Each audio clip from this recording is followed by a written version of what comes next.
오늘 말씀의 제목은 심정이 통해야 응답이 온다입니다. 오늘 이제 말씀 한나 이야기죠. 오늘 찬송 특송을 들으면서 한나가 어떤 마음으로 하나님 앞에 나아갔을까, 이것이 이렇게 그려져서 감동이 되었습니다.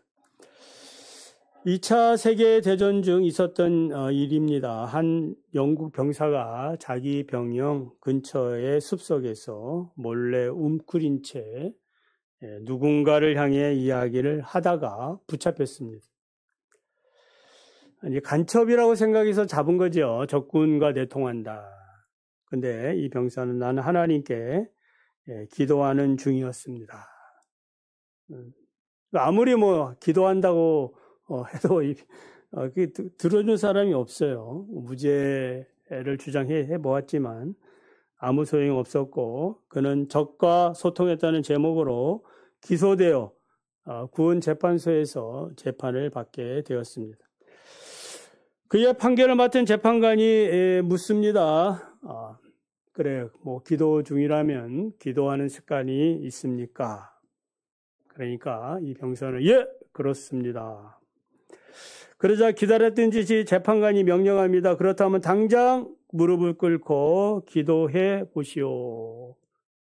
재판관의 말이 떨어지기 무섭게 병사는 무릎을 꿇고 하나님 앞에 기도합니다. 깊은 기도의 세계로 들어간 것입니다. 자신의 영혼을 하나님 앞에 나아간 거죠. 그 기도를 끝냈을 때 재판관이 말합니다. 가도 좋다. 나는 네 말을 믿을 수 있다. 자주 기도하지 않으면 그렇게 기도할 수 없다. 여러분, 기도의 습관과 기도의 체질화가 되어야 깊은 영적인 세계로 들어감을 믿습니다. 그때 이제 하나님과 깊은 교제를 하게 되고 풍성한 삶을, 또 응답을 받게 됩니다. 하나님은 우리를 기도하는 사람, 기도의 체질로 바꾸시기를 원하는데, 그때 이제 우리 하나님이 가장 잘 사용하시는 최상의 그 방법이 무엇이겠습니까? 그것은 고난입니다. 고난.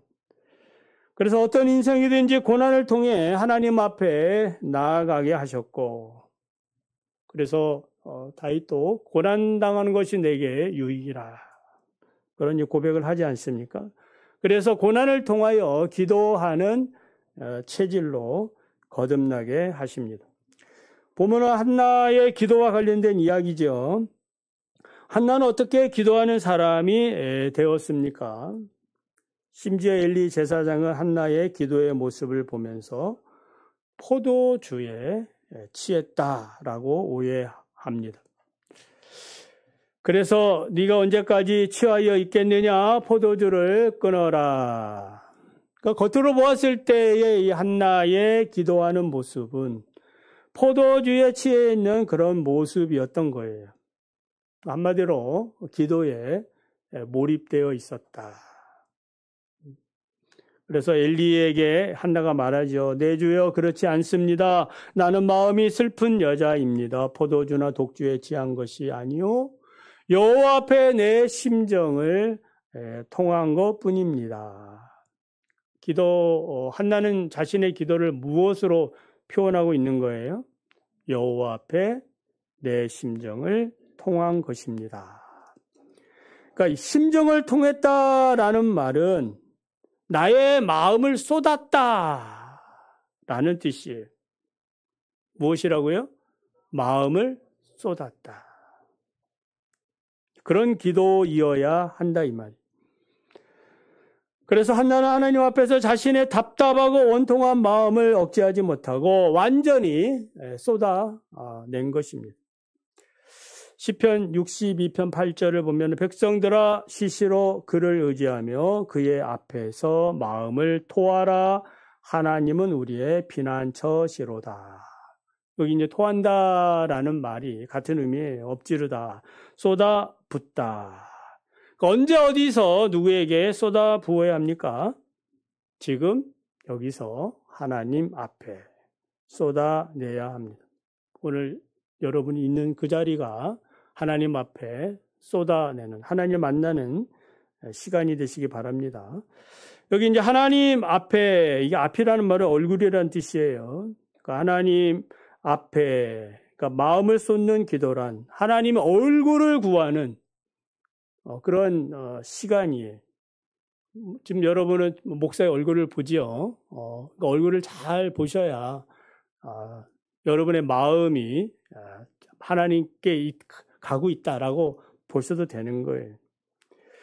그래서 하나님의 얼굴을 왜 봐야 되겠습니까? 하나님께 은혜와 자비와 사랑이 넘치기 때문에. 하나님을 만나야 인생의 문제가 해결되기 때문이에요. 사슴이 시냇물을 찾기에 갈급한 같이 우리 인생의 영혼의 주인 하나님의 얼굴을 갈망해야 합니다. 한나는 오직 하나님만 갈망하며 자신의 원통함과 이 격분함을 쏟아냈던 것이에요. 그것이 사람이 볼 때는 술 취한 것으로 보였다라는 거예요. 시편 기자는 이렇게 하나님 앞에 우리의 마음을 토하는 이유에 대해서 하나님은 우리의 피난처이시기 때문이다.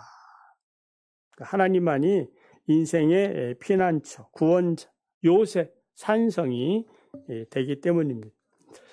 그렇다고 왜 하나님께서는 한나에게 이렇게 심정을 통하는 기도를 하게 하신 걸까? 그 이유는 무엇 때문일까요? 한나는 자신의 기도를 오해하고 있는 엘리에게 제사장님 그렇지 않습니다. 나는 마음이 슬픈 여자입니다. 나를 악한 여자로 보지 마십시오. 내가 술 취한 여자처럼 보인 것은 나의 원통함과 격분이 많기 때문입니다. 한나는 자신을 어떤 여자로 표현하고 있어요? 슬픈 여자라. 여러분 자신을 슬픈 사람으로 봅니까? 하나님 앞에 지금 한나는 그렇게 고백하고 있는 거예요. 슬프다. 그래서 자신의 슬픔을 잊기 위해서 엘리가 말한 대로 포도주나 독주를 마심으로 몸과 마음이 풀어져 있는 상태가 아니라 이 슬픔이라는 이 표현은 오랜 시간 동안 쌓여온 고통이 돌처럼 굳어져 있다라는 의미. 그러니까 이 자신의 모든 원통함과 격분됨이 이게 자꾸 쌓여가지고 뭐가 된 거예요? 돌처럼 굳어진 거예요. 하루 이틀 그러한 그 고통의 시간을 보낸 게 아니다 이 말이에요. 자신이 지금 현재 놓여 있는 이 상태가 마치 사방이 막힌 담 안에 갇혀 있어서 오도 가도 못하는 그런 절박한 신세가 되었음을 하소연하고 있는 거예요. 그러니까 외적인 고통보다는 마음의 그 심적인 고통이 크기 때문에, 너무 크기 때문에 이 문제를 해결해 주실 수 있는 분은 누구뿐이다?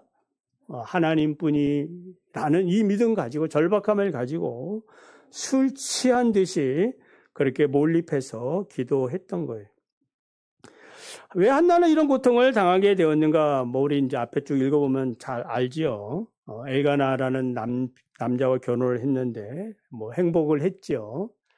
그렇지만 자녀가 생기지 않자 그때부터 집안에 이제 크고 작은 박해가 시작이 되었다.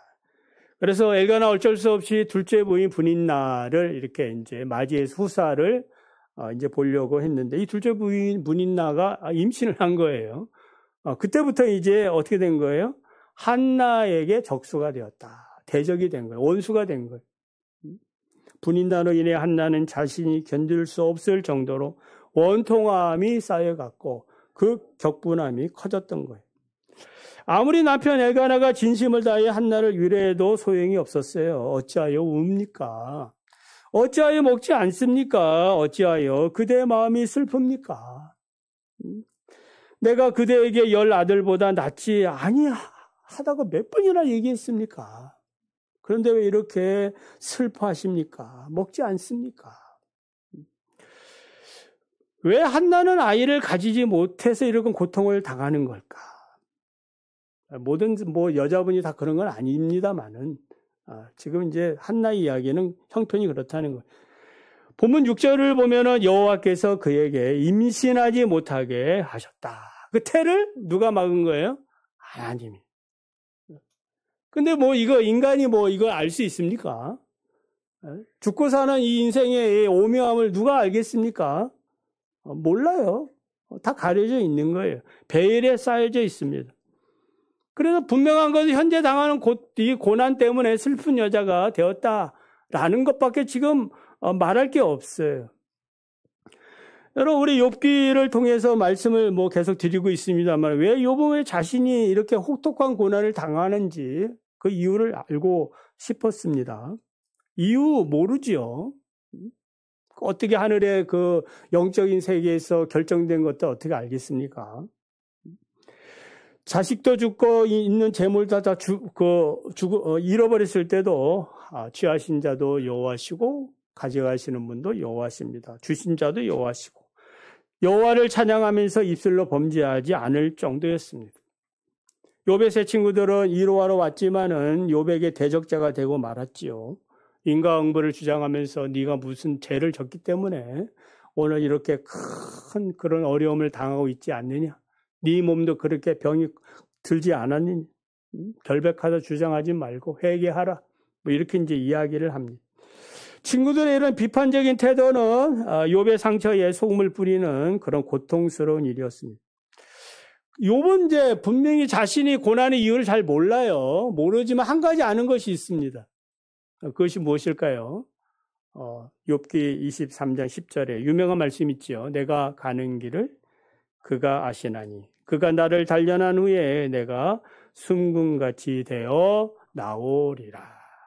잘 모르지만은 하나님께서는 나를 이렇게 훗날에 이렇게 나를 만드실 것이다. 아마 한나도 현재의 고난을 극복하기 위한 가장 좋은 길이 하나님 앞에 나아가면 하나님께서 선한 그런 계획이 있으실 것이다 라고 이렇게 믿었던 거 아니겠습니까? 지혜로운 그런 삶의 선택이에요.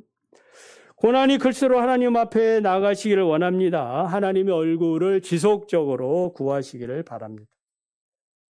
여러분, 사람 쳐다보고 환경 쳐다본들 무슨 답이 옵니까? 그럼 그 고난도 아니죠. 고난도 아니에요.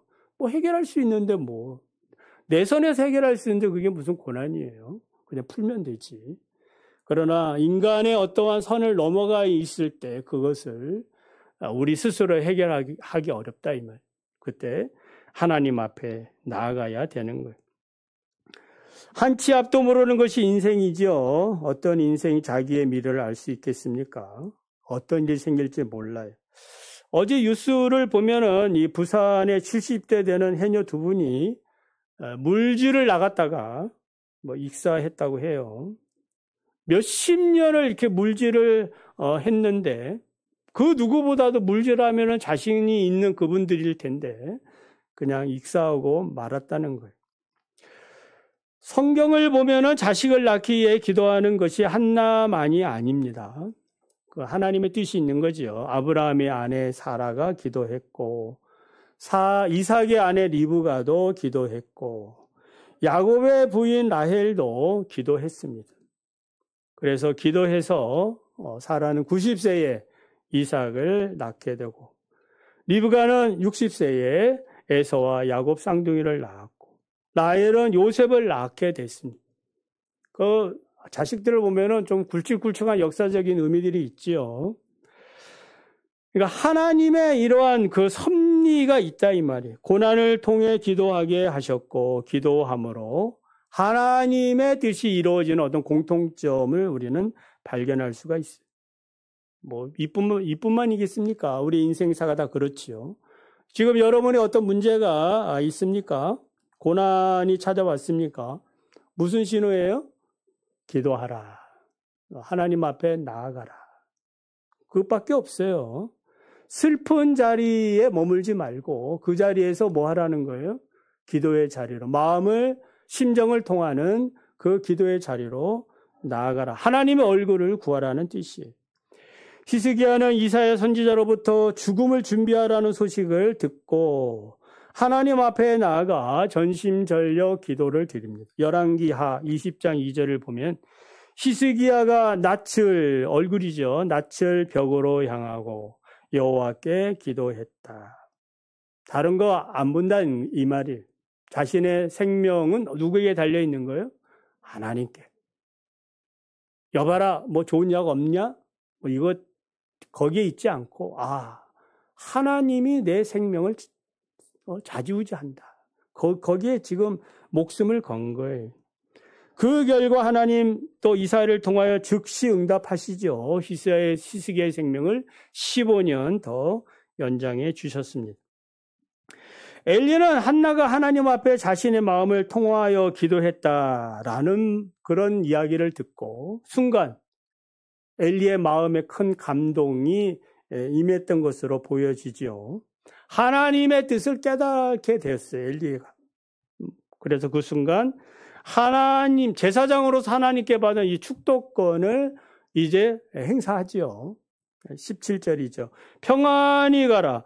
이스라엘의 하나님이 네가 기도하여 구한 것을 허락하시기를 원하노라. 아멘. 오늘 여러분의 이런 은혜가 있기를 원합니다.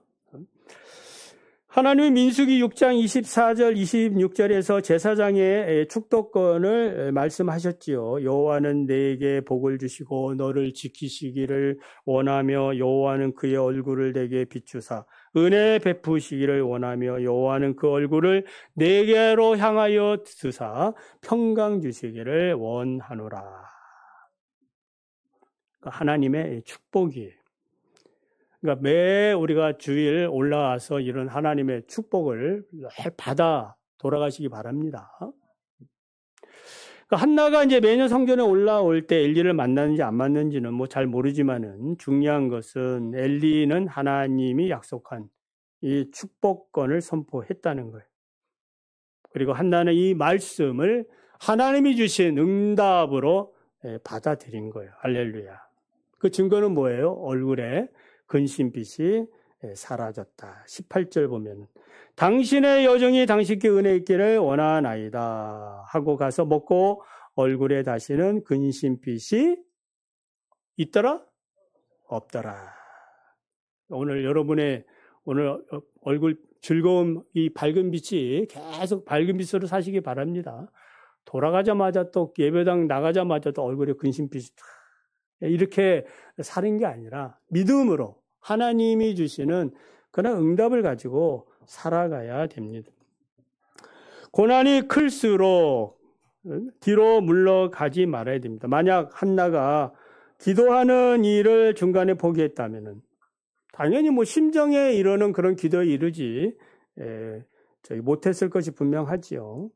그리고 매일매일 끝나지 않는 이 전쟁 가운데 자기 평생을 살 거예요. 온통한 삶과 격분된 삶. 이거 그렇게 살 것이 예상되지 않습니까? 끊어지지 않는데. 이 악순환이 계속되어지는데. 여러분에도 이런 원통함과 격분함이 있습니까? 끝을 내시기 바랍니다. 아멘. 끝을 내시기 바랍니다. 이게는 그런 분이 안 계시네. 예. 다들 평안하게 사시는 것 같아요. 감사합니다. 있다면 뭐 해야 돼? 끝내야지. 내 입술에서 한숨이 나오고 답답함이 있고 이게 언제 끝나나? 끝나는 것은 바로 하나님 앞에 나아갈 때입니다. 그래서 이 한나는 이 고난이 클수록 적극적으로 하나님 앞에 기도 중단하지 않고 나아가지요. 그 앞절에 보면은 서원까지 하면 기도하지요. 여호와여 만일 주의 여종을 돌보시고 나를 기억하사 주의 여종을 잊지 아니하시고 주의 여종에게 아들을 주시면 내가 그의 평생에 그를 여호와께 드리고 삭도를 그의 머리에 대지 아니하겠나이다. 그러니까 하나님 왜 자꾸 내 인생을 이렇게 잘 안 되지? 하나님이 뭘 기다리고 있는 거예요. 할렐루야. 그러니까 하나님이 뭘 요구하고 있는 겁니다. 하나님께서 우리에게 거저주는 거 없어요. 약속을 따라서. 그러니까 하나님이 주신 것을 알기를 또 원하시는 거 아닙니까? 그래서 하나님은 한나에게 이런 서원의 기도를 드리게 한 다음에 그 기도를 바로 받으셨다라는 증거로 엘리를 통하여 이제 축복을 선언한 거 아니겠습니까? 입증했다 이 말이에요. 그래서 한나도 이걸 아는 거죠. 하나님이 내 기도를 응답해 주셨다. 아멘 한 다음에 다시는 근심하지 않았습니다. 분명 집에 가면은 역시 분인나는 뭐 하고 있는 거예요? 긁을 준비하고 있겠지요. 뭐 분인나가 뭐 갑자기 변했다고는 생각이 안 들고 한나가 변한 거죠. 한나가 아무리 뭐 분인나가 원통함 뭐 긁고 뭐 이래도 전혀 뭐 이제 그런 거는 문제도 되지 않는 겁니다. 자신의 인생의 문제가 해결된 거예요. 마음이 편안하다. 그럼 목장 말씀 나누기 그 맨 위에 보면은 핵심 구절이 하나 매 주마다 붙어 있지요. 그 빌립보 4장 7절이에요. 하나님의 평강이 그리스도 예수 안에서 너희 마음과 생각을 지키시리라. 그러니까 이 말씀이 항상 우리가 말씀을 나누고 그럴 때마다 마음에 여러분의 심령이 평안함이 임하기를 원하는 거예요. 여러분의 마음과 생각을 하나님의 말씀을 나눴으면은 그 말씀이 여러분의 마음과 생각을 지키기를 원해서 그 구절을 넣은 것입니다.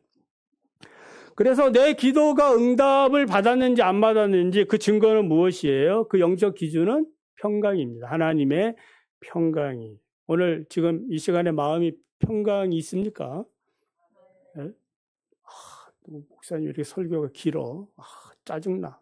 이런 분이 없기를 바랍니다. 이렇게 또 졸려. 평강하기를 원합니다. 이 귀하고 이 복된 시간, 금 같은 시간인데 이 금 같은 시간에 하나님의 말씀이 금처럼 다가와야 돼요. 그거는 평강을 내가 이룰 때 그게 금처럼 다가온 거예요. 그래서 한나의 마음은 하나님의 평강으로 충만했고 그 평강의 결과 임신을 하게 됐고 아들을 낳았는데 그 아들이 누구예요? 사무엘이에요. 할렐루야. 사무엘은 다 아시잖아요. 이스라엘 역사에 있어서 사사시대와 왕정시대를 이어가게 하는 가교 역할을 한 사람이에요. 초대왕 사울에게 기름을 부어 왕으로 세웠고 둘째 왕 다윗에게 기름을 부은 사람이. 여러분 사무엘이라는 뜻의 이름이 뭐예요? 이게 약간 정확하게 우리가 알지 못하는 게 있어요. 무슨 뜻일까요? 사무엘?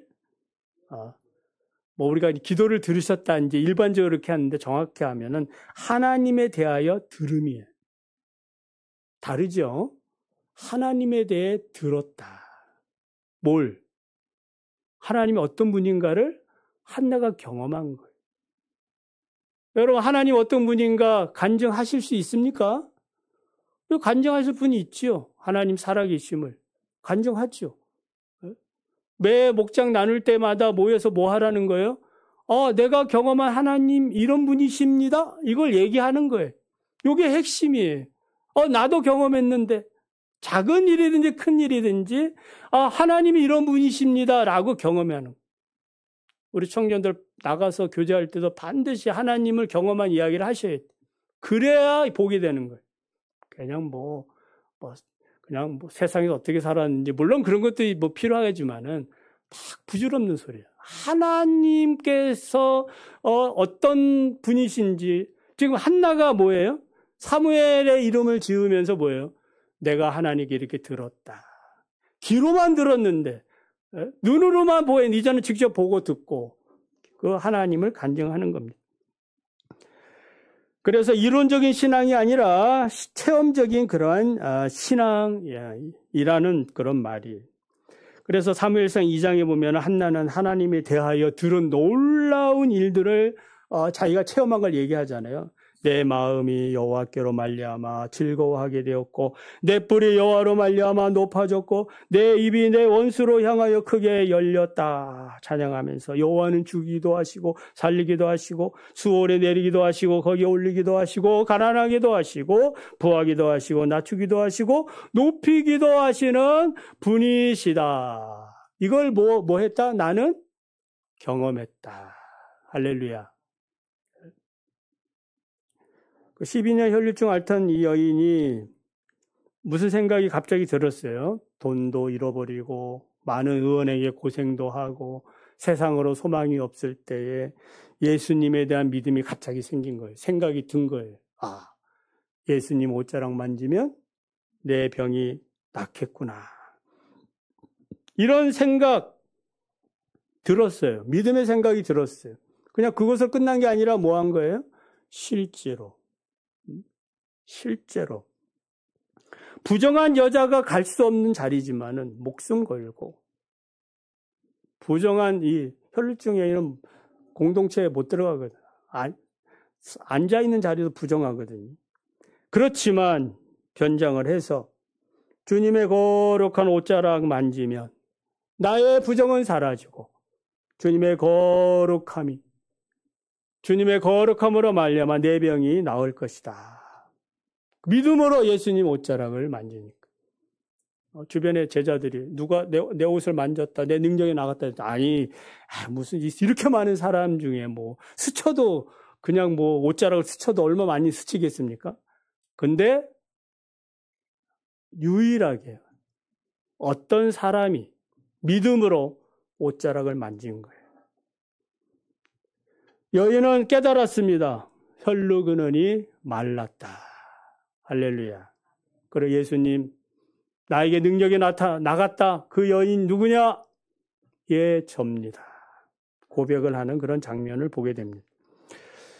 예수님은 불의한 재판관에게 항변하는 가부의 비유를 말씀하셨지요. 하나님도 두려워하지 않고 불의한 재판관, 어떻게 가난하고 보잘것없는 가부의 원한을 듣고 해결해 주었는가.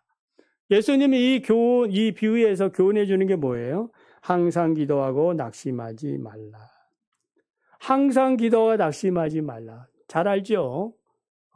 그러면 항상 기도하고 낙심하지 않는 이 기도의 비결은 뭐예요? 항상 기도하면 뭐예요? 낙심할 시간이 있어요, 없어요? 없다는 뜻이에요. 그 틈을 주면 안 된다, 이 말이에요. 환경을 보고 그거 보고 고민하지 말고 그 시간에 뭐 하는 거예요? 하나님 앞에 마음을 통하는 겁니다. 그러면은 낙심할 시간이 없어요. 범사에 감사하라. 바울이 얘기하지 않아요? 내가 깨어있는 순간순간 하나님을 의지하며 하나님을 찬양하며 하나님께 기도하며 말씀을 읽으며 나아가는 것이 중요해요. 말씀을 맺습니다. 여러분이 어떤 어려움이 있습니까? 하나님께서 원하시는 건 뭐예요? 너의 마음을, 심정을 통하라. 마음을 원하시는 거예요. 만약 응답이 없어, 마음을 좀 드린 것 같은데 응답이 없으면 어떻게 하면 되겠어요? 조금 더 자기 마음을 살펴봐야 되는 겁니다. 쏟아내긴 했는데 하나님이 원하시는 기준이 아닌가 보다. 50%가 남아있을 수도 있고 또 뭐 30%가 남아있을 수도 있고 10%가 남아있을 수 있어요. 물론 그 기준은 하나님이 언제 응답하시는 아무도 몰라요.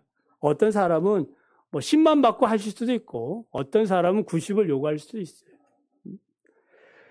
판단할 일은 하나님이 하시지만 우리가 할 일은 뭐예요? 하나님 앞에 믿음으로 나아가는 일이다. 그리고 오늘 우리가 드리는 예배 중에 하나님을 만나기를 원합니다. 찬양할 때도 하나님을 만나시고 기도할 때도 만나시고 성경을 읽을 때도 만나시고 그래서 그 만남의 증거는 무엇이라 했어요? 하나님의 평강입니다. 날마다 하나님의 평강 가운데 사시기 바랍니다.